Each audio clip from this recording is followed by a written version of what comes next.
Hello everyone, welcome to e-portal of Apex Academy Roorkee. I am Vipul Saini, faculty from Department of Civil Engineering. तो आज की ये जो video है ये हम बात करेंगे कि जो हमारे पास यूपी पीएससी की एई की वैकेंसीज आई थी, तो उस वैकेंसी में हम क्या स्ट्रेटेजी रखें ताकि हम एक अच्छा स्कोर कर सकें। ठीक है, तो स्ट्रेटेजी से पहले देखते हैं कि एग्ज़ाम पैटर्न की जो ये वाला 2020 का एग्ज़ाम होगा तो वो किस पैटर्न पे होगा। ठीक है, तो वैसे जो यूपीपीएससी में एई की जो वैकेंसीज आई थी वो अप्रोक्सीमेटली 712 वैकेंसीज थी। ठीक है, तो जो एक्सपेक्टेड डेट थी एग्ज़ाम की वो थी 7 जून, लेकिन अभी कोविड-19 की वजह से पोस्टपोन्ड हो गई। जो कि अभी जो डेट आई है यूपीपीएससी एई एग्ज़ाम की वो आई है 1 नवंबर। ठीक है, तो ये क्या चल रहा है, ये चल रहा है जून। तो आपके पास जो प्रिपरेशन के लिए टाइम है वो कितना है, जून तो समझ लो गया। ठीक है, उसके बाद जुलाई, अगस्त, सितंबर, अक्टूबर। तो 1 नवंबर डेट आई है, तो आपके पास एग्जैक्टली 4 मंथ है एग्जैक्ट प्रिपरेशन करने के लिए। ठीक है, तो 4 मंथ का मतलब आपके पास अप्रोक्सीमेटली 120 डेज हैं। ठीक है, तो अब इन 120 डेज को आप कैसे यूटिलाइज करते हो ये डिपेंड करेगा कि आपको सिलेक्शन मिलेगा या नहीं मिलेगा। ठीक है, तो स्टार्ट करते हैं कि बात करते हैं सबसे पहले कि ये जो एग्ज़ाम है यूपीपीएससी एई का, इसका एग्ज़ाम पैटर्न क्या है, मतलब ये किस पैटर्न पे होने वाला है। जो प्रीवियस ईयर में एग्ज़ाम हुआ था 2013 में या 2008 में, तो इस बार का जो पैटर्न है वो उन पैटर्न से थोड़ा सा अलग है। थोड़ा सा अलग इसलिए है कि जो प्रीवियस एग्ज़ाम हुए थे उनमें ऑब्जेक्टिव टाइप के क्वेश्चंस भी आते थे और जो हमारे पास सब्जेक्टिव क्वेश्चंस हैं, ठीक है, वो भी आते थे। लेकिन इस बार क्या करा कि ये जो पेपर है ये फुल्ली ऑब्जेक्टिव है। ठीक है, तो ऑब्जेक्टिव पेपर है, there is no subjective paper. तो देखो ये जो है कि सब्जेक्टिव पेपर नहीं है, सिर्फ ऑब्जेक्टिव पेपर है, तो आपको इस चीज़ का बेनिफिट मिलेगा कि you have to focus only on the objective questions, कि आपको ऑब्जेक्टिव क्वेश्चंस पर ही फोकस करना है। तो एक बहुत बड़ा एडवांटेज है कि आप इसकी प्रिपरेशन करो और सिर्फ ऑब्जेक्टिव क्वेश्चंस पर ही फोकस करो। ठीक है, तो अब देखते हैं एग्जाम पैटर्न। तो यूपीपीएससी एई में 2 पेपर होंगे, एक होगा पेपर 1, पेपर फर्स्ट, और दूसरा होगा पेपर सेकंड। ठीक है, तो एक कंफ्यूजन ये रहती है कि जो पेपर 1 और पेपर 2 होगा वो कब कब होंगे। तो देखो ये दोनों पेपर एक ही दिन होंगे, पेपर 1 सुबह वाली शिफ्ट में होगा और जो पेपर 2 होगा वो शाम को होगा। ठीक है, तो कुछ टाइम का बीच में लंच गैप मिलेगा, लेकिन जो दोनों पेपर है वो एक ही दिन होंगे और दोनों ही ऑब्जेक्टिव पेपर है। तो पेपर 1 में क्या क्या आएगा, पेपर 1 में जो कंपलसरी सब्जेक्ट है वो है जनरल हिंदी। जनरल हिंदी के 25 क्वेश्चंस आएंगे और हर क्वेश्चन 3 मार्क्स का होगा, तो टोटल मार्क्स 75 मार्क्स। तो देखो जो जनरल हिंदी है उसका जो वेटेज है एक अच्छा खासा वेटेज है 75 मार्क्स का। इसके बाद जो आपके कोर सब्जेक्ट हैं,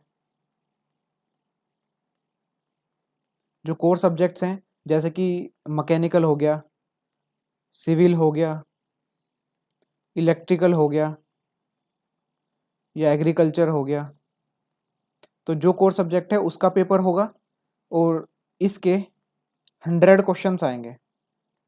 तो जो वेटेज है हर क्वेश्चन का वो सेम है 3 मार्क्स, तो यहाँ से टोटल 300 मार्क्स का आपका कोर सब्जेक्ट का पेपर होगा। ठीक है, तो कोर सब्जेक्ट का पेपर भी एक अच्छा खासा वेटेज का है। तो देखो सिलेक्शन में जो मेजर रोल प्ले करेगा वो तो आपका कोर सब्जेक्ट ही प्ले करेगा कि आपको अपना कोर सब्जेक्ट पे कितनी अच्छी पकड़ है। ठीक है, लेकिन जो रैंक डिसाइड होगी वो डिसाइड होगी कि ये जो जनरल हिंदी का पेपर है ये आपका कैसा गया, क्योंकि ये जो पेपर है ये आई थिंक कंपलसरी टाइप का पेपर है। मीन्स आपको कुछ अमाउंट ऑफ मार्क्स इसमें स्कोर करने होंगे। ठीक है, तो वो देखते हैं कि कितने आपको कंपलसरी मार्क्स ऑब्टेन करने होंगे इस पेपर में अगर आपको सेलेक्ट होना है। तो पेपर 1 में जनरल हिंदी हो गया और जो कोर सब्जेक्ट होगा जैसे कि मैकेनिकल, सिविल, इलेक्ट्रिकल या एग्रीकल्चर, 100 क्वेश्चंस होंगे और हर क्वेश्चन 3 मार्क्स का होगा, तो टोटल 300 मार्क्स का पेपर होगा। ठीक है, तो टोटल जो फर्स्ट पेपर है उसका वेटेज है 375 मार्क्स। 375 मार्क्स का आपका फर्स्ट पेपर होगा, ठीक है। और देखो जो आपके टोटल क्वेश्चन कितने हैं, 100 प्लस 25, 125 क्वेश्चंस आपको अटेम्प्ट करने हैं फर्स्ट पेपर में। और टाइम कितना है आपके पास, टाइम आपके पास है 2.5 घंटे का। तो 2.5 घंटे का मतलब 150 मिनट, तो 150 मिनट का टाइम है आपके पास, जिसमें आपको कितने क्वेश्चन अटेम्प्ट करने हैं, 125 क्वेश्चन को अटेम्प्ट लेना है। तो इससे देखें दिस डिवाइडेड बाय दिस, तो एक क्वेश्चन को अटेम्प्ट करने के लिए आपके पास अप्रोक्सीमेटली 1.2 मिनट है, ठीक है। तो एक क्वेश्चन को अटेम्प्ट करने के लिए आपके पास 1.2 मिनट है। इसका मतलब है कि जो क्वेश्चन का लेवल होगा वो ना ही बहुत इजी होगा और ना ही बहुत टफ पूछेंगे, ठीक है। तो एक एवरेज लेवल के क्वेश्चंस होंगे, क्योंकि जो टाइम है अटेम्प्ट करने का एक क्वेश्चन को वो 1.2 मिनट है। तो जो क्वेश्चन का लेवल होगा वो कुछ तो डायरेक्ट क्वेश्चंस होंगे और कुछ क्वेश्चन जो होंगे वो लॉजिकली क्वेश्चन होंगे, ठीक है, और कुछ न्यूमेरिकली क्वेश्चन होंगे। लेकिन जो देखो कैलकुलेटर जो है वो अलाउड नहीं है, और पहले भी अलाउड नहीं था। इसका मतलब कि जो कैलकुलेशन है वो इजी रहेगी जितने भी क्वेश्चंस आएंगे उनमें। तो this is about the first paper. उसके बाद बात करते हैं सेकंड पेपर की,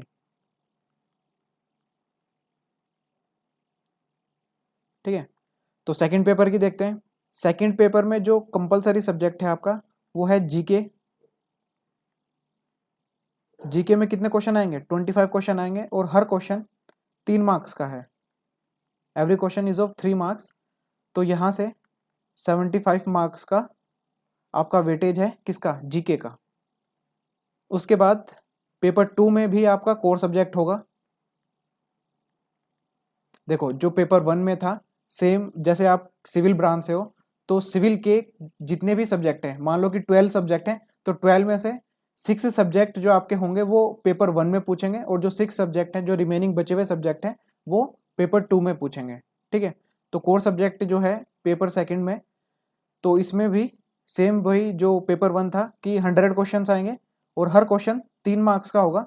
तो टोटल 300 मार्क्स का आपका वेटेज है पेपर 2 का, ठीक है, पेपर 2 में कोर सब्जेक्ट का। तो टोटल वेटेज जो है वो 375 मार्क्स का है। टोटल वेटेज हो गया आपका 375 मार्क्स का, ठीक है।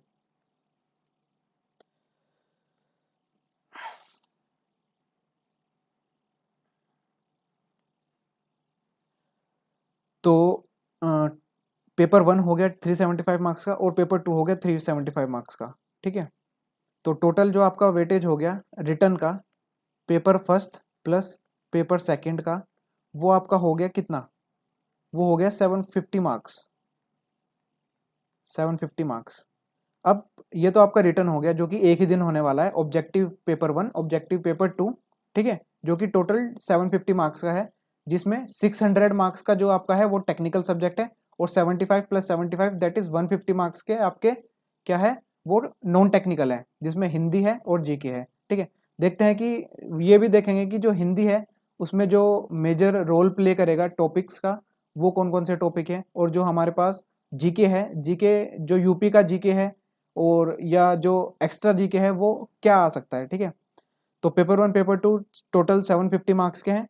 उसके बाद इंटरव्यू होगा। इंटरव्यू जो होगा वो होगा 100 मार्क्स का। तो टोटल यहाँ से आपको 850 मार्क्स का आपका यूपीपीएससी ए का पेपर है, ठीक है। 850 मार्क्स का टोटल पेपर है, जिसमें मेजर रोल तो यही प्ले करेगा जो आपका पेपर 1 है पेपर 2 है। लेकिन इंटरव्यू में देखो अभी तक जो मैक्सिमम नंबर मिलते हैं ना, वो मैक्सिमम 60 तक मिले हैं। मींस जो 40-50 अगर आप इंटरव्यू में कवर कर लेते हो आउट ऑफ 100, तो वेल एंड गुड मार्क्स हैं, ठीक है। तो ये उम्मीद मत रखना कि पेपर 1 पेपर 2 में आप कर लोगे लेकिन इंटरव्यू में आप अच्छा कर लोगे, इंटरव्यू में आप मार्क्स खींच लोगे अप्रोक्सीमेटली 80-90।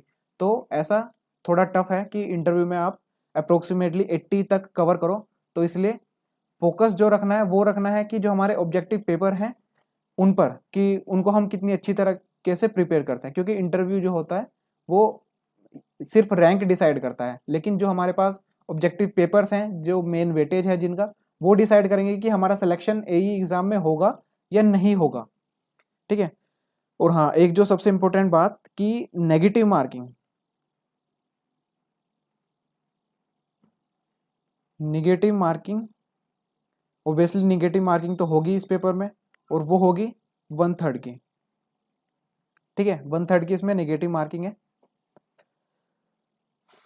तो देखो, जो हमारे पास पेपर 1 में जो हिंदी था और जो पेपर 2 में जो जीके का सब्जेक्ट था, उसमें क्या है कि जैसे कि एससी और एसटी जो रिजर्वेशन कैटेगरी हैं, उनके लिए 35% मार्क्स कंपलसरी है, ठीक है। 35% मार्क्स, और जो ओबीसी है, ओबीसी या जनरल है, उनके लिए अप्रोक्सीमेटली 40% मार्क्स कंपलसरी है, जो कि हमारे हिंदी का सब्जेक्ट है, और जो जीके का सब्जेक्ट है उसमें इतना स्कोर करना कंपलसरी है। तो देखो, जनरल और ओबीसी की बात करते हैं कि 40% मार्क्स कंपलसरी है, तो इसका मतलब कि आपको अप्रोक्सीमेटली 10 क्वेश्चन तो सही करने ही होंगे, किसके, जो आपके पास कंपलसरी सब्जेक्ट है, जो कि हिंदी है, जीके है। तो 10 क्वेश्चन तो आपको करने ही होंगे आउट ऑफ 25 क्वेश्चन, ठीक है। तो हमें इस लेवल की तैयारी करनी है कि मिनिमम है ये 10 क्वेश्चन, कि मिनिमम 10 क्वेश्चन तो आप जीके के और हिंदी के करने ही करने हैं हमको, ठीक है। तभी हमारा जो है वो सिलेक्शन होगा, वरना क्योंकि ये जो है ये कंपलसरी पेपर है, अगर हमारे 40% मार्क्स नहीं होंगे इसमें, तो हो सकता है कि जो हमारी टेक्निकल की कॉपी है वो ही चेक ना हो। तो एवरी सब्जेक्ट इज इम्पोर्टेंट, ठीक है। तो अब बात कर लेते हैं बुक्स की, कि अगर आप सेल्फ स्टडी कर रहे हो तो बुक कौन कौन सी जरूरी है जो कि मेजर रोल प्ले करती हैं सेल्फ स्टडी में। तो देखो, जनरल हिंदी की बात करते हैं। देखो, अभी पिछले साल आरपीएससी का एग्ज़ाम हुआ था, राजस्थान पब्लिक सर्विस कमीशन का। तो उस अगर आपने वो पे एग्ज़ाम दिया तो जो हिंदी का लेवल है, हिंदी का लेवल सेम ही आता है लगभग जितने भी ए के एग्ज़ाम होते हैं। तो अगर आपने उसके लिए कोई बुक खरीदी थी हिंदी की, जैसे कि जॉन टेक पब्लिकेशन, और जो कि लोकल पब्लिकेशन है राजस्थान का, और कोई भी आपने पब्लिकेशन की हिंदी की बुक खरीदी थी, तो वो ही बुक आपकी चल जाएगी यूपी के एई एग्ज़ाम में भी, ठीक है। क्योंकि जो क्वेश्चन का लेवल आएगा जनरल हिंदी का, वो आएगा हाई स्कूल का, हाई स्कूल का क्वेश्चन का लेवल आएगा। और इसमें जो मेनली जो पोर्शन होता है वो होता है वर्ड अंडरस्टैंडिंग का, ठीक है। वर्ड अंडरस्टैंडिंग का, और जो वर्ड्स का यूज होता है, use of word,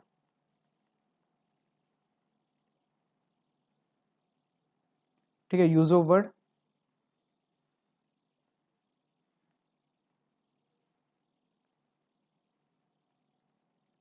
use of word इसका जो मेन पोर्शन रहता है हिंदी में, ठीक है। और हिंदी में देखते हैं कि और क्या क्या पोर्शन रहता है। तो हिंदी में जैसे रहता है ये संज्ञा,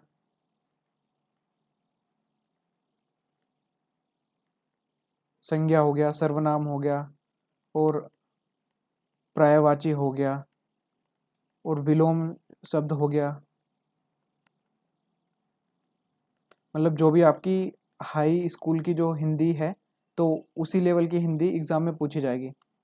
और वाक्य शुद्धिकरण,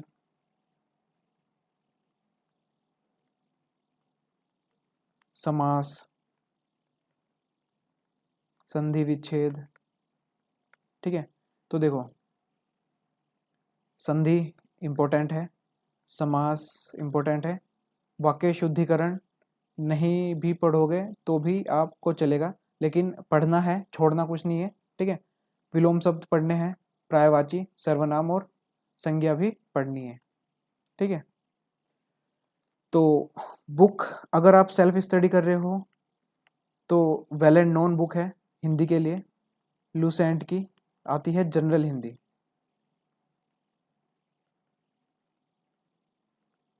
ठीक है। लूसेंट की जनरल हिंदी की बुक आती है, वेल एंड नोन बुक है। तो ये बुक आप प्रिफर कर सकते हो फॉर हिंदी, ओके। और देखो, जो मुझे लगता है ना कि हिंदी में जो पोर्शन इम्पोर्टेंट है वो भी बता देता हूँ। तो हिंदी में जैसे कि अगर आप पिछले जितने भी पेपर हुए थे उन पेपर को आप एनालाइज करो तो ये देखने को मिलेगा कि जो उपसर्ग है वो बहुत पूछते हैं यूपी के जो एग्ज़ाम होते हैं ना उनमें। संधि तो देखो हर एग्ज़ाम में ही आती है, तो ये तो पढ़नी पढ़नी है। संधि हो गया और पर्यायवाची हो गया, तो ये तो हर एग्ज़ाम में पूछते हैं यूपी के, तो ये तो पढ़नी पढ़नी है। This is the important part. संधि का हो गया, पर्यायवाची हो गया। तो एक जो यूपी में सबसे ज़्यादा पूछते हैं ना, वो पूछते हैं मुहावरे। ठीक है, जैसे कि बगल में छुरी, बगल में छोरा शहर में ढिंढोरा, इस टाइप के जो मुहावरे होते हैं ना कि इसका मतलब क्या हुआ। तो इस टाइप के मुहावरे जो हैं वो यूपी के जो एग्ज़ाम होता है इसमें बहुत ज़्यादा पूछते हैं। और समास तो हो ही गया, समास और संज्ञा। ठीक है, तो ये कुछ टॉपिक्स हैं जो कि यूपी के हर एग्ज़ाम में पूछे जाते हैं। तो इनका एक अच्छा खासा वेटेज है। अगर आप ये सब भी कवर करोगे, ये जो बताए हैं और ये जो ऊपर बताए थे ना, ये बताते हैं, आप ये सब कवर करोगे तो अप्रोक्सीमेटली देखो मिनिमम 10 मार्क्स तो आप स्कोर कर ही लोगे हिंदी के पेपर में। ठीक है, तो ये तो था हिंदी का। बुक बता दी कि आपको बुक कौन सी प्रीफर करनी है। बुक प्रीफर कर, अगर आप सेल्फ स्टडी कर रहे हो तो बुक प्रीफर जो आप करोगे वो ऑब्वियसली लूसेंट की बुक करोगे। तो ये हिंदी के बारे में था कि हिंदी में, हिंदी से क्या क्या आ सकता है। ठीक है, उसके बाद जो हमारा पेपर 2 है, पेपर 2 है हमारा, उसमें जो कंपलसरी सब्जेक्ट है वो है जीके का। ठीक है, तो जीके के जो टॉपिक्स हैं वो देख लेते हैं कि जीके में कौन कौन से इंपॉर्टेंट टॉपिक है। तो देखो सबसे पहले तो करंट अफेयर। तो देखो भैया कि जो करंट अफेयर है वो यूपी का तो इम्पोर्टेंट है ही है, लेकिन जो लास्ट के हमारे 6 मंथ है, 6 मंथ का करंट अफेयर जरूर पढ़ के जाना। ठीक है, देखो यूपी का तो आपको पढ़ना ही है 6 महीने का, लेकिन जो नेशनल या इंटरनेशनल करंट अफेयर है वो भी हमको पढ़ना है। उसमें भी वो जो कि इम्पोर्टेंट टॉपिक है वो हमको कवर करने हैं करंट अफेयर में, क्योंकि करंट अफेयर एक मेजर रोल प्ले करता है जीके के अंदर। दूसरा है जनरल साइंस।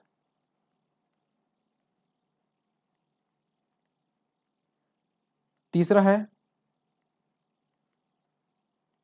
इन्वायरमेंटल। देखो जो सिविल के स्टूडेंट्स हैं ना और जिन्होंने सिविल से भरा है तो उन्हें ये फ़ायदा हर एग्ज़ाम में मिल जाता है कि जो इन्वायरमेंट वाला पोर्शन है ना वो इनको ज़्यादा पढ़ना नहीं पड़ता, क्योंकि जो इन्वायरमेंटल सब्जेक्ट है एक टेक्निकल में भी है और जो नॉन टेक्निकल में इन्वायरमेंट है वो रिलेटेड है जो टेक्निकल था उससे, लेकिन मतलब दोनों अलग अलग है। लेकिन अगर आपको अच्छी अंडरस्टैंडिंग है टेक्निकल इन्वायरमेंटल सब्जेक्ट की तो जो नॉन टेक्निकल का इन्वायरमेंट है उसको आप अगर ऑप्शन है तो आप इजीली ऑप्शन को एलिमिनेट करके आंसर निकाल सकते हो। ठीक है, लेकिन इन्वायरमेंट में भी जो इम्पोर्टेंट टॉपिक है ना वो आपको पढ़ना ही है। जैसे कि इम्पोर्टेंट टॉपिक होता है ना कि कोरल ब्लीचिंग क्या होता है, और जो भी हमारे रूल्स होते हैं ना, ग्रीन ट्रिब्यूनल क्या होता है, नेशनल ग्रीन ट्रिब्यूनल क्या है। तो इस टाइप से जो इम्पोर्टेंट टॉपिक है इन्वायरमेंट से तो वो पढ़ने ही पढ़ने हैं। ठीक है, उसके बाद नेक्स्ट आता है ज्योग्राफी, इकोनॉमी, इकोनॉमिक्स।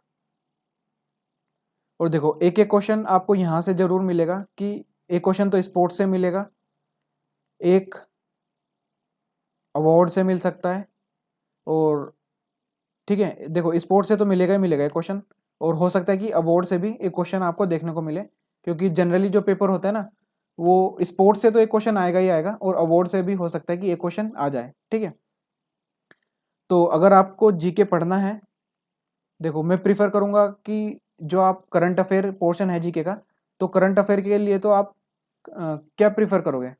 देखो जो करंट अफेयर है उसके लिए आप कोई भी मैगजीन प्रीफर कर सकते हो, यूपी की कोई मैगजीन प्रीफर कर सकते हो यूपी के करंट अफेयर के लिए। ठीक है, और जो सबसे अच्छी बुक है करंट अफेयर को पढ़ने की ए एग्ज़ाम के लिए, देखो ये एग्ज़ाम कौन कंडक्ट कराता है, ये एग्ज़ाम कंडक्ट कराता है यूपीपीएससी, यूपीपीएससी।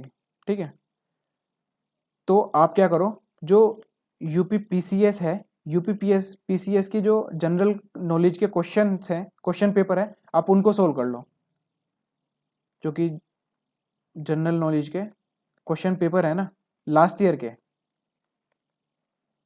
क्योंकि कहीं ना कहीं जो हमारे पास जीके का पोर्शन है उसमें जो क्वेश्चन आएंगे वो यूपीपीएससी एक वास्ट सिलेबस कवर करता है जीके से रिलेटेड, ठीक है। और लेकिन जो यूपीपीएससी है उसमें जीके का कुछ पार्ट है।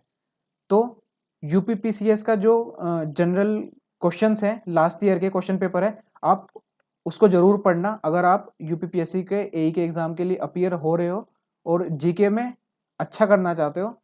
सो ये एक मेजर रोल प्ले करेगा आपके सिलेक्शन में, अगर आप यूपीपीसीएस के जो प्रीवियस ईयर के क्वेश्चन है वो पढ़ के जाते हो तो, ठीक है। तो देखो ये था हिंदी के बारे में, और जो ये था जीके के बारे में, ठीक है। और जीके में जो मुझे लगता है कि इम्पोर्टेंट है और इस साल आ सकता है, देखो वो है, एक तो हमारा है पहला टॉपिक है कि इंडियन नेशनल मूवमेंट।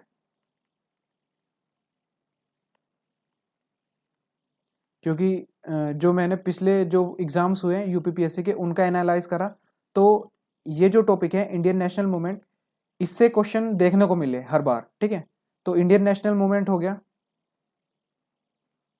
और जो ज्योग्राफी वाला पोर्शन है ना,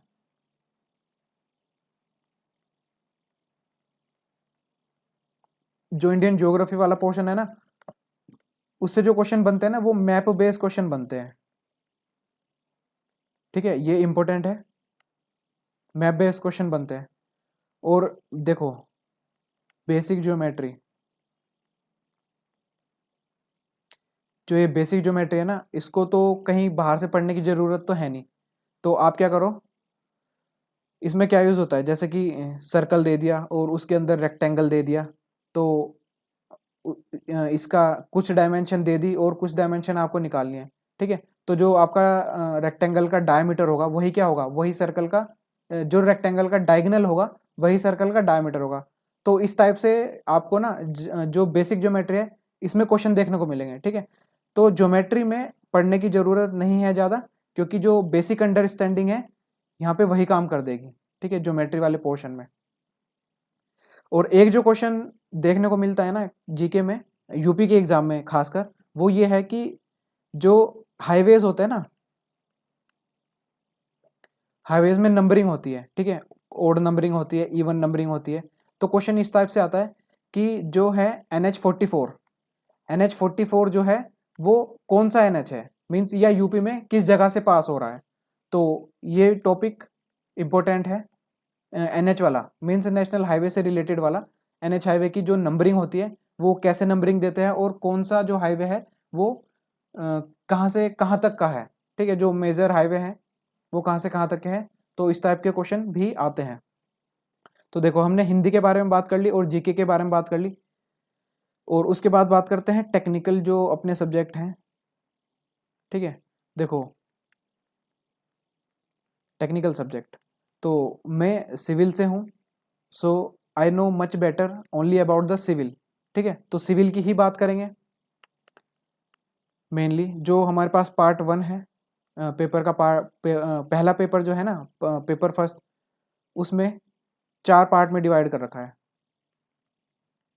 part A, part B, part C, part D, ठीक है।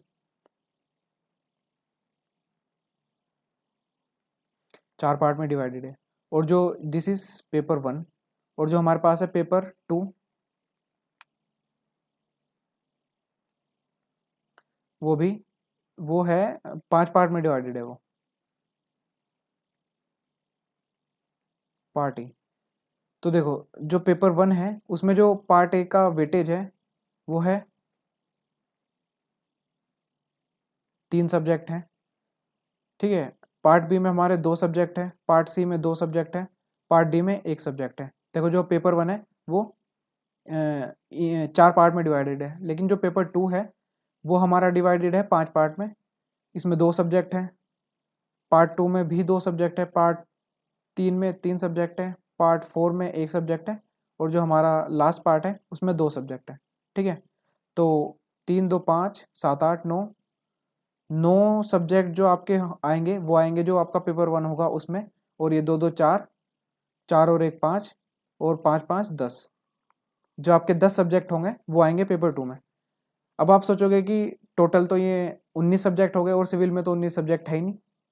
तो बात ये है कि जो सिविल के छोटे छोटे सब्जेक्ट भी है ना, जैसे कि एयरपोर्ट इंजीनियरिंग हो गया, और डॉक इंजीनियरिंग हो गया, डॉक हार्बर हो गया, ठीक है, टनल इंजीनियरिंग हो गया, तो ये जो छोटे छोटे सब्जेक्ट है ना, रेलवे हो गया, क्या होता है कि जो यूपी का पेपर होता है ना, उस पेपर में ये जो छोटे सब्जेक्ट होते हैं इनका अच्छा खासा वेटेज रहता है। मींस और पेपर में तो इनसे कुछ ज़्यादा खास क्वेश्चन पूछते नहीं, लेकिन यूपी वाले पेपर में पूछ लेते हैं।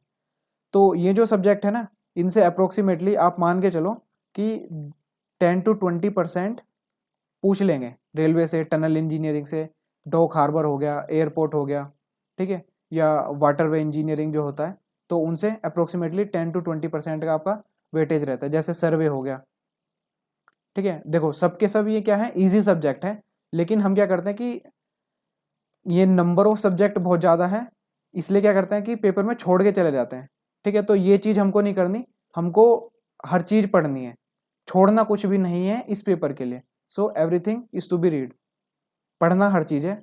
अगर आप यूपी पीएससी ए का एग्ज़ाम देने जा रहे हो ना, तो पढ़ना हर चीज़ है, क्योंकि अगर आप कुछ भी छोड़ के जाओगे ना, तो आपको एग्ज़ाम में ऐसे लगेगा कि जो आपने छोड़ा है ना पेपर, वहीं से ही मैक्सिमम पोर्शन उसी से ही कवर कर रखा, वहीं से ही आ रखा है, ठीक है। तो इसलिए हमको पढ़ना हर सब्जेक्ट है सिविल से, चाहे छोटा सब्जेक्ट हो चाहे बड़ा सब्जेक्ट हो, ठीक है। और देखो जो हमारे पास पेपर 1 है ना सिविल का कोर सब्जेक्ट का, और जो पेपर 2 है, पेपर 1 में वो सब्जेक्ट है जिसमें न्यूमेरिकल पोर्शन ज़्यादा है। तो इसमें आई थिंक जो थ्योरी वाला पार्ट है वो 60% थ्योरी आएगी, क्योंकि जो टाइम है, टाइम बहुत कम है, टाइम सिर्फ 2.5 घंटे ही है, ठीक है। और जो न्यूमेरिकल पोर्शन है वो 40% आएगा। लेकिन जो हमारे पास सेकंड पार्ट है, इसमें जो थ्योरिटिकल पार्ट होगा वो अप्रोक्सीमेटली आई थिंक 80% होगा, और 75% मान लो, 75% जो होगा वो थ्योरेटिकल पार्ट होगा, और जो न्यूमेरिकल पार्ट होगा वो होगा 25%, ठीक है। न्यूमेरिकल पार्ट ऐसा होगा कि जो कैलकुलेशन होगी वो आप इजीली कर सकते हो, क्योंकि कैलसी का यूज़ नहीं है, लेकिन थ्योरी इतनी इजी भी नहीं होगी कि आप देखते ही लगा दो, ठीक है। आपको लॉजिक का यूज़ करना पड़ेगा थ्योरी क्वेश्चंस में भी। तो जो क्वेश्चन का जो वो है लेवल है वो एवरेज होगा। एवरेज किस किस के बीच का, देखो जेई के जो एग्जाम होते हैं ना, एसएससी जेई हो गया, आरआरबी जेई हो गया, तो लेवल उनसे तो ऊपर का होगा, लेकिन जो आईईएस का एग्जाम होता है उससे थोड़ा सा कम लेवल होगा, ठीक है। तो ये था इसके बारे में। तो अगर ओवरऑल देखें तो सिविल से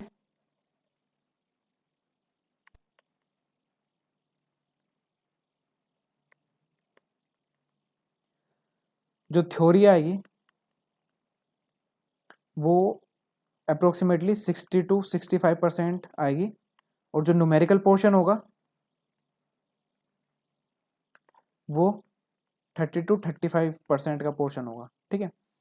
तो इसलिए हमको ये नहीं करना कि हम थ्योरी थ्योरी पढ़ेंगे और न्यूमेरिकल पे ध्यान नहीं देंगे। तो हमें क्या करना है, थ्योरी के साथ साथ न्यूमेरिकल भी पढ़ना है, ठीक है, क्योंकि न्यूमेरिकल भी का भी अच्छा खासा वेटेज है, ठीक है। और देखो जो हमारे पास टेक्निकल सब्जेक्ट है, इसमें चांस कहाँ से है पेपर के आने के, जो मुझे लगता है कि जो आईएएस का प्री का पेपर होता है ना, तो आईएएस का प्री के पेपर, जो प्रीवियस ईयर के प्री के पेपर है ना आईएएस प्री के, तो वहाँ से मुझे ऐसा लगता है कि 50% क्वेश्चन आपको डायरेक्ट देखने को मिलेंगे। मींस अगर आपने जो देखो आईएएस प्रीवियस ईयर के सारे क्वेश्चन से लगा लिए, वैसे तो बुक आती है जिसमें आईएएस प्रीवियस ईयर के जितने भी क्वेश्चन हैं प्री के वो सब कवर हैं, ठीक है। तो अगर आपने वो पूरी बुक लगा ली तो 50% क्वेश्चन आपको डायरेक्ट देखने को मिलेंगे। मींस आपको, अगर आपने पहले से आप गो थ्रू हो इन बुक से या जो भी प्रीवियस ईयर के पेपर है, तो आप डायरेक्टली टिक लगाओगे एग्जाम में, ठीक है। लेकिन अगर आपने प्रीवियस ईयर के नहीं पढ़े तो आपको सोल्व करना पड़ेगा, टाइम लगेगा, और हो सकता है कि आप ना भी सोल्व कर सको, ठीक है, क्योंकि जो आईएएस प्रीवियस ईयर के क्वेश्चन है, आईएएस लेवल के क्वेश्चन है, वो थोड़े से ट्रिकी क्वेश्चन आते हैं, ठीक है। तो इसलिए जो सबसे इम्पोर्टेंट है वो है कि जो IAS प्री के प्रीवियस ईयर एग्जाम के क्वेश्चंस है ना, वो जरूर पढ़ के जाने हैं। उनमें से ही 50% क्वेश्चंस आपको डायरेक्ट देखने को मिलेंगे। उसके अलावा एक वेल नोन बुक है गुप्ता एंड गुप्ता, ठीक है। सिविल का कोई ऐसा बंदा नहीं होगा जिसे गुप्ता एंड गुप्ता के बारे में ना पता हो, क्योंकि जितने भी जेई लेवल के एग्जाम हैं उन हर एग्जाम में गुप्ता एंड गुप्ता जो वेटेज कवर करता है ना, गुप्ता एंड गुप्ता से अप्रोक्सीमेटली 20 to 30% के का वेटेज आता है। मीन्स डायरेक्ट क्वेश्चन आते हैं 20 to 30% इस बुक से, गुप्ता एंड गुप्ता से। लेकिन इसमें गलतियां भी बहुत है गुप्ता एंड गुप्ता में, ठीक है, अगर आप पुरानी पढ़ते हो, ठीक है। जो नया नए एडिशन है ना, रिवाइज द एडिशन, वो थोड़े ठीक है। तो कोशिश करो कि आप अगर जो कोई बुक प्रीफर करोगे और गुप्ता एंड गुप्ता करोगे तो किसी से पुरानी मत लेना, नई खरीद लेना, ठीक है। क्योंकि इससे ना हर एग्जाम में अच्छा खासा वेटेज आता है, दैट इज अप्रोक्सीमेटली 20 to 30%। लेकिन यूपीपीएससी एई के एग्जाम में इससे जो वेटेज आएगा ना, इससे अप्रोक्सीमेटली 10 to 20 आएगा, ज़्यादा नहीं आएगा, ठीक है। क्योंकि जो क्वेश्चंस का लेवल है वो थ्योरेटिकल नहीं होगा, थोड़ा सा ट्रिकी पेपर होगा। तो अप्रोक्सीमेटली 10 to 15 मान लो, 10 to 15% आपको डायरेक्ट क्वेश्चन देखने को मिलेंगे गुप्ता एंड गुप्ता से, ठीक है। और अगर आप गुप्ता एंड गुप्ता नहीं प्रीफर करना चाहते तो एक और बुक है खुरमी। खुरमी ये भी ऑब्जेक्टिव के लिए बुक है, ठीक है। ऑब्जेक्टिव के लिए बुक है और यहाँ से 5 to 10% क्वेश्चंस डायरेक्ट आपको देखने को मिलेंगे, ठीक है। तो जैसे कि तो ये तो था बुक के बारे में, बुक तीनों बता दी। देखो एक तो direct Gupta and Gupta book है, एक खुरमी बुक है, ठीक है। यहाँ से डायरेक्ट तो आपको ज़्यादा देखने को नहीं मिलेगा। तो दोनों बुक से देखें तो अप्रोक्सीमेटली आपको 25% या 20% डायरेक्ट क्वेश्चन मिलेंगे। लेकिन अगर आप ESC के पेपर लगाते हो ना, आप अगर ESC प्री को जो भी प्रीवियस ईयर के क्वेश्चन है वो सारे लगा लेते हो ना, देखो नंबर ऑफ क्वेश्चन बहुत ज़्यादा है, लेकिन आपके पास इतना टाइम है कि आप सब जितने भी आपके पास क्वेश्चंस है IAS प्री के वो लगा लो। अगर आपने एक बार ये सब क्वेश्चन लगा लिए ना, तो आपको 50% डायरेक्ट क्वेश्चन वहाँ पे देखने को मिलेंगे, ठीक है। तो कोशिश करना कि ये लगा लेना। तो अब बात करते हैं कि जो प्रिपरेशन आप कर रहे हो यूपीपीएससी की, तो इस चैनल के थ्रू उसमें हम क्या आपकी हेल्प करेंगे, ठीक है। तो देखो जो हम स्टार्ट करेंगे ना, हम स्टार्ट करेंगे जीके। देखो जीके जो है ना बहुत वास्ट सब्जेक्ट है, तो ज़्यादातर किसी को पता नहीं कि कहाँ से पूछ ले, ठीक है। लेकिन हम जीके का जो कुछ पार्ट है वो स्टार्टिंग में कवर करेंगे। जो स्टैटिक जीके है ना, स्टैटिक जीके है वो मैं स्टार्टिंग में ही कवर कर दूंगा, ठीक है। और जो कि करंट अफेयर वाला पोर्शन है वो जब एग्ज़ाम आएगा तो एग्ज़ाम से 15-20 दिन पहले, जो कि करंट जीके है, करंट अफेयर है ना, जो कि करंट अफेयर है, ठीक है। करंट अफेयर वाला पोर्शन में 10 या 15 दिन पहले कवर करूँगा। लेकिन स्टार्टिंग जो हम करेंगे प्रिपरेशन की अपनी, वो स्टार्ट करेंगे स्टैटिक जीके से, ठीक है। स्टैटिक जीके में जैसे कि नेशनल मूवमेंट, क्या नेशनल मूवमेंट वगैरह, ठीक है। तो इस टाइप से जो भी हमारे पास टॉपिक होंगे स्टैटिक जीके के जो कि इम्पोर्टेंट है यूपीपीएससी एग्ज़ाम के लिए, वो करेंगे। लेकिन सबसे पहले जो हम स्टार्ट करेंगे ना प्रिपरेशन को, वो स्टार्ट करेंगे जो प्रीवियस ईयर के क्वेश्चन पेपर हैं, प्रीवियस ईयर यूपीपीएससी एई क्वेश्चन पेपर, ठीक है। हम क्या करेंगे, 2 क्वेश्चन पेपर को सॉल्व करेंगे, उसके बाद हम अपनी जो प्रिपरेशन है उसको स्टार्ट करेंगे, ठीक है। देखो ये भी प्रिपरेशन में ही आता है, लेकिन हर एग्जाम से पहले आपको ये पता होना चाहिए कि जो क्वेश्चन है वो किस टाइप से पूछते हैं और मतलब लेवल क्या रहता है, ये पता होना चाहिए, ठीक है। आपको अगर ये पता होगा कि क्वेश्चन किस टाइप से आता है और उसके बाद आप सब्जेक्ट को रिवाइज करोगे तो आपको पता रहेगा कि ये जो टॉपिक है इस टॉपिक से क्वेश्चन आ सकता है। मतलब आपको ना किसी से पूछने की जरूरत नहीं पड़ेगी कि ये टॉपिक इंपॉर्टेंट है या नहीं है, आपको खुद पता चल जाएगा कि यहाँ से क्वेश्चन आ सकता है या नहीं आ सकता है, ठीक है। तो देखो किसी भी पेपर की प्रिपरेशन करने से पहले ना ये जरूरी है कि हमें ये पता होना चाहिए कि उस पेपर में क्वेश्चन किस टाइप के आते हैं, ठीक है। तो देखो मैं प्रिपरेशन कराऊंगा इस पेपर की, तो सबसे पहले जो वीडियो लेक्चर स्टार्ट करेंगे ना, वो स्टार्ट करेंगे जो प्रीवियस ईयर का जो क्वेश्चन पेपर है तो मैं सबसे पहले जो 2 पेपर है ना, 2 पेपर तो मिनिमम कराऊंगा ही कराऊंगा। उसके बाद फिर हम माइग्रेट करेंगे अपने जीके वाले पोर्शन पे, जो जीके का स्टैटिक पोर्शन है ना उस पर, ठीक है। तो देखो स्टेप्स में लिखते हैं। सबसे पहले क्या करेंगे, प्रीवियस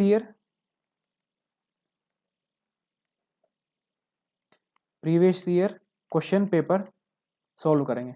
तो जो एक लेक्चर होगा, एक लेक्चर में एक क्वेश्चन पेपर पूरा सॉल्व कर लेंगे। तो इसके लिए हमें 2 लेक्चर चाहिए। जो दूसरा लेक्चर होगा उसमें जो दूसरा पेपर होगा वो पूरा कवर कर लेंगे, ठीक है। तो प्रीवियस ईयर चाहे कितना ही लंबा लेक्चर हो, लेकिन एक पेपर हम एक लेक्चर में ही कवर कर लेंगे पूरा। तो देखो 2 लेक्चर में हम क्या करेंगे, स्टार्टिंग में जो प्रीवियस ईयर के क्वेश्चन पेपर हैं उनको सोल्व करेंगे। उसके बाद हम स्टार्ट करेंगे अपना स्टैटिक जीके। स्टैटिक जीके में अप्रोक्सीमेटली हम 10 to 12 टॉपिक्स पढ़ेंगे, जो कि मिक्स टॉपिक होंगे, ठीक है। मिक्स टॉपिक होंगे और जो कि यूपीपीएससी ए के एग्जाम में ज़्यादातर पूछे जाते हैं, वहाँ से हम कवर करेंगे स्टैटिक जीके, ठीक है। उसके बाद जो थर्ड पोर्शन है, थर्ड पोर्शन में हम पढ़ेंगे अपने टेक्निकल पे, ठीक है। देखो जो मेन वेटेज है 600 मार्क्स का, वो टेक्निकल का है। तो टेक्निकल में जो मैं पढ़ाऊंगा ना, मैं आपको क्या कराऊंगा, टेक्निकल में मैं आपको थ्योरी नहीं पढ़ाऊंगा, क्योंकि थ्योरी, अगर आपको थ्योरी पढ़नी है ना, तो थ्योरी के लिए अलग से वीडियो लेक्चर्स डाल रखे हैं, ठीक है, इसी चैनल पर एपेक्स एकेडमी के नाम से।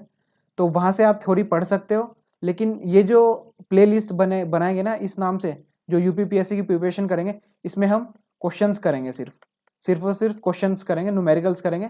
थ्योरी वाले पोर्शन में ज़्यादा नहीं जाएंगे, ठीक है। कुछ कॉन्सेप्ट होगा, इंपॉर्टेंट होगा तो वो समझ लेंगे, लेकिन जो मेनली फोकस होगा वो क्वेश्चंस पे होगा, ठीक है।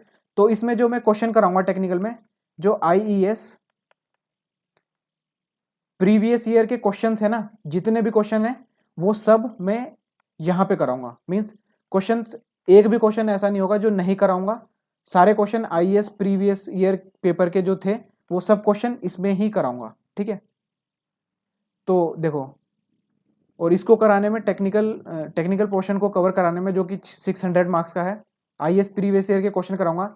अप्रोक्सीमेटली मुझे 2 से 3 महीने लग जाएंगे, 2 to 3 मंथ इट टेक्स, ठीक है। तो एक लंबा टाइम ये लेगा। लेकिन अगर आपने एक बार आईएएस प्रीवियस ईयर के क्वेश्चंस लगा लिए ना, तो कोई भी एग्जाम हो, देखो अब तो कोई भी एग्जाम होगा ना, गवर्नमेंट होगा प्राइवेट होगा, तो हर एग्जाम में आपको इतना कॉन्फिडेंस होगा कि आप 50% तो देखते ही टिक लगा दोगे क्वेश्चंस को, ठीक है, जो सिविल के क्वेश्चंस होंगे, ठीक है। और जो मैं पोर्शन कवर करूंगा वो सिर्फ यहाँ पे सिविल का करूंगा। लेकिन जो जीके वाला पोर्शन है वो सबके लिए है। मीन्स आप किसी भी ब्रांच से हो, लेकिन आप जीके जो है वो कॉमन है, वो सबके लिए पढ़ाऊंगा, ठीक है। तो ये हमारी रहेगी स्ट्रैटेजी पढ़ने की। सबसे पहले हम प्रीवियस ईयर क्वेश्चन पेपर देखेंगे 2, उसके बाद जीके का स्टैटिक पार्ट देखेंगे। Then after we will cover technical question, all the previous years civil questions from IES, ठीक है। आफ्टर दैट उसके बाद जो जीके का करंट अफेयर होगा या जो करंट पोर्शन होगा वो कवर करेंगे, ठीक है। तो ये हमारी स्ट्रैटेजी रहेगी इस पेपर को क्रैक करने के लिए, ठीक है। तो हम कोशिश करेंगे कि एक अच्छा स्कोर आपको दिलाएं। तो आप क्या करें, इस चैनल पर मीन्स जो भी वीडियोस आएंगी आप जुड़े रहें, ठीक है। और जो भी करंट इन्फॉर्मेशन होगी ना इस पेपर से रिलेटेड, वो मैं इसी सीरीज में देता रहूँगा, ठीक है। तो अब अगली वीडियो में स्टार्ट करेंगे जो हमारा प्रीवियस ईयर का यूपीपीएससी ए में प्रीवियस ईयर जो क्वेश्चन थे उससे स्टार्ट करेंगे, ठीक है। तो थैंक यू, आज बस इतना ही रखते हैं। ये सिर्फ एक स्ट्रैटेजी वीडियो थी जिसमें ये था कि पेपर का जो टाइप है वो किस टाइप का पेपर है।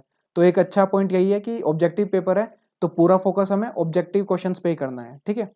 तो अगली वीडियो में हम देखेंगे कि क्वेश्चंस, इस क्वेश्चन से स्टार्ट करेंगे। मीन्स जो फुल्ली प्रिपरेशन होगी वो अगली वीडियो से स्टार्ट कर देंगे, ठीक है।